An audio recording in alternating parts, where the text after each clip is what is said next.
ASEAN Highlight this week, we take a look at the role of social media, the freedom of expression, and the state of human rights in Southeast Asia. Then we visit a historian in Singapore who talked to us about Islam and modernity. And lastly, we visit Bangkok Chinatown to celebrate the Lunar New Year.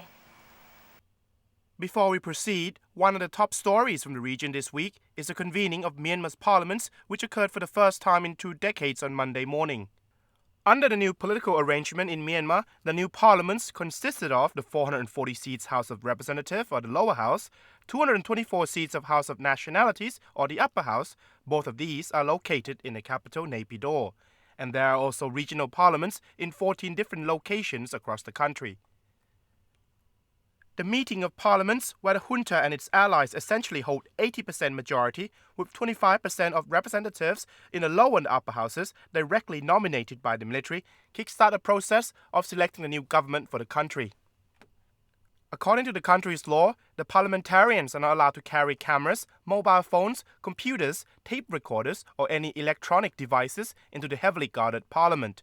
And apart from the state-run media, the assemblies are off-limit to all other local and foreign press. While the junta can herald a new era by the selection of former Prime Minister General Tien Sein as the country's new president, many questions will be raised on how this so-called disciplined democracy under the continued strict guidance of the military represent any real change in the country's politics. More importantly, it remains to be seen whether the new president, government and parliaments will be able to justify their democratic transition to its own people, let alone democracy groups and the international community from here on. In recent years, social media technology has undoubtedly become one of the tools that accelerate the flow of information. In light of this, our news team takes a look at the role of social media and the state of human rights in Southeast Asia in this report. Many pundits have suggested that the large-scale mass protest in Tunisia and Egypt could signal a transformation of the Middle East, a people's revolution across the Arab world. Salman Shaikh, the director of the Brookings Doha Center, points out that the people have turned on those leaders who have failed to provide them with dignity, justice, and a better life because they are now more educated, urban, and more connected than ever before. He, along with many observers, noted how the internet and its social media, like Twitter and Facebook, have provided an avenue for the younger generation to express their views and voice their dissent. The Egyptian government certainly saw the potential threat of the internet and attempted to shut it down at the onset of the uprising. มีความพยายามปิดการสื่อสารโดยเฉพาะอินเทอร์เน็ตใช่ไหมคะจะเห็นว่าช่วงตั้งแต่วันที่25ตอนเย็นเนี่ยสัญญาณอินเทอร์เน็ตการใช้งานที่อียิปต์เนี่ยต่ำลงมาเกือบเป็นศูนย์ข้อมูลข่าวสารที่ต้องถูกส่งออกมาเนี่ยเราก็ไม่ได้รับแต่ทันทีที่อินเทอร์เน็ตเปิดใช้เนี่ยเราจะเห็นว่ามีทั้งข่าวมีทั้งภาพข่าวนะคะแล้วก็ผู้สื่อข่าวเองเดี๋ยวนี้หันมาใช้ตัวโซเชียลเน็ตเวิร์กมีผู้บริหารบริษัท IT หลายๆแห่งเนี่ยก็บอกว่าจริงๆแล้วเนี่ยยุคนี้ปิดกั้นไปแล้วเนี่ยคนก็จะพยายามหาช่องทาง While it is fairly hard to imagine how 140 words tweet or Facebook updates or internet blogs can galvanize social upheavals and revolutions, there is no denying that modern-day communication has added a new dimension to political activism. The bottom line is that social changes and revolutions, as they have been in the past, are centered on the actual actors and the people participating in them. And while Twitter, Facebook, and blogs can get information, rumors, and hearsays across to large audiences instantly, these messages only become relevant as it gets the readers to believe more strongly in what they already believed in. Freedom of expression on the internet and elsewhere is one of the areas highlighted by Human Rights Watch last week that is fast eroding in Southeast Asia. ASEAN TV News had a chance this week to talk to Phil Robertson, the Deputy Director of the Asia Division of Human Rights Watch. There's a great deal of concern across the region that freedom of expression is under attack, that governments are viewing the internet and the new freedom that provides for their citizens to communicate in a negative way and are trying to restrict this. Robertson points out to the existence of various laws like the Defamation Act in Indonesia, the Cybercrimes Act in Thailand, the soon-to-come into force decree that will regulate journalists and bloggers in Vietnam, and the possible introduction of more sedition law in Malaysia in regard to the use of the internet. Beyond using laws to regulate the flow of information on cyberspace, Robertson also points out to other tactics allegedly employed by various states in curbing the web. So, you see various different internet filtering, you see various different use of cyber walls, or the Great Wall against, as they call in the Chinese internet. But you also see now, for instance, use of cyber attacks, where we found in Vietnam that a number of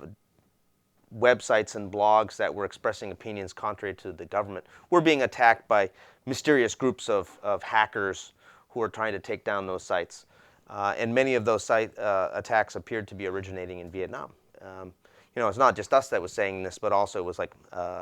McAfee and Google who were also finding this and looking at this and raising very serious concerns about what was taking place. The safeguarding of human rights, in which freedom of expression is part of, is something that many in ASEAN have been trying to achieve, noticeably with the decision to set up the ASEAN Intergovernmental Commission on Human Rights, or AICHA, in 2009. Well, the Article 14 of the ASEAN Charter provides for the establishment of the ASEAN Intergovernmental Commission on Human Rights. It is a body that is supposed to monitor the observance of governments with regard to the 8 core human rights instruments. And also they want to, they are embarked on a massive awareness campaign about human rights. They are undertaking activities to promote human rights education, which in my view is very crucial. While observers noted that AICHA was set up with no mandate to prosecute human rights abuses across the region, Phil Robertson expresses the Human Rights Watch disappointment of the Commission work so far. What we've seen, however, even worse than this, is a fundamental failure by AICHA and the current group of commissioners to engage with civil society, who are the greatest champions of trying to have a regional commission like this. Robertson points out that AICHA, with the current mandate, can conduct many activities in order to promote human rights agendas in the region. Pressing the governments to explain what they're doing, because they do have a right to request reports. They have the ability to do thematic studies. They're saying they're going to do one on migration and they're going to do one on corporate social responsibility, but no one knows the details. There's total non-transparency in the way these things are being set up. And our great concern now is that AICHA is supposed to create a ASEAN Declaration on Human Rights in the next year or two. And we're very concerned that AICHA will produce a document that will undermine international human rights standards. And if that's the case, that's the death knell for AICHA. AICHA at that point will basically cease to exist as an effective human rights mechanism. Islam is one of the major religions in Southeast Asia, and in this issue we talked to a historian who reveals to us about the historical context of the relations between Islamic belief and the modern state in this region. Early last week, the mosque and property of Ahmadiyya Muslim community in South Sulawesi were attacked by hardliner, the Islamic Defenders Front or FPI. Harassment by religious extremists on minority groups, whether they are different sects of Islam or other religions, have been occurring for quite some time across Southeast Asia. In light of this, we had a chance to talk to Associate Professor Michael Feener, an expert on Islam at the National University of Singapore, who talked us through the historical evolution of Islamic religious belief that shifted from the classical period to modernity.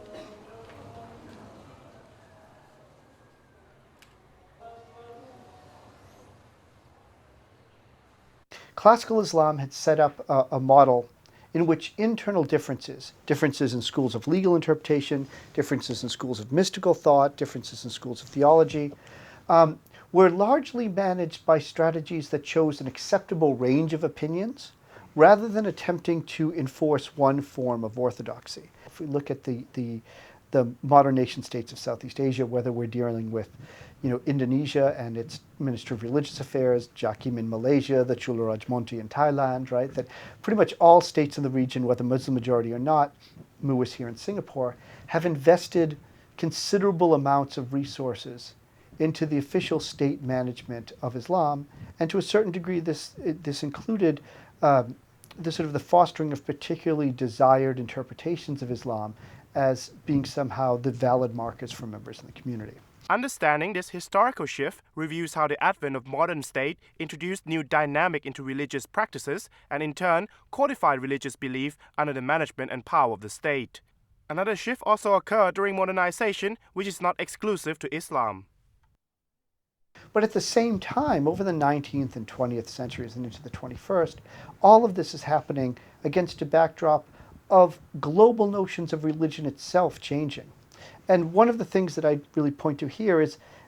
a shift, really, in the way in which many people experienced religion as primarily something you did, as kind of part of a ritual complex, to increasingly notions about religion that were defined by sets of beliefs you upheld to, and especially fidelity to certain scriptural corpus. The historical perspective on the transformation of religion can perhaps allow us to better understand some of the problems and frictions that existed between different faiths and belief.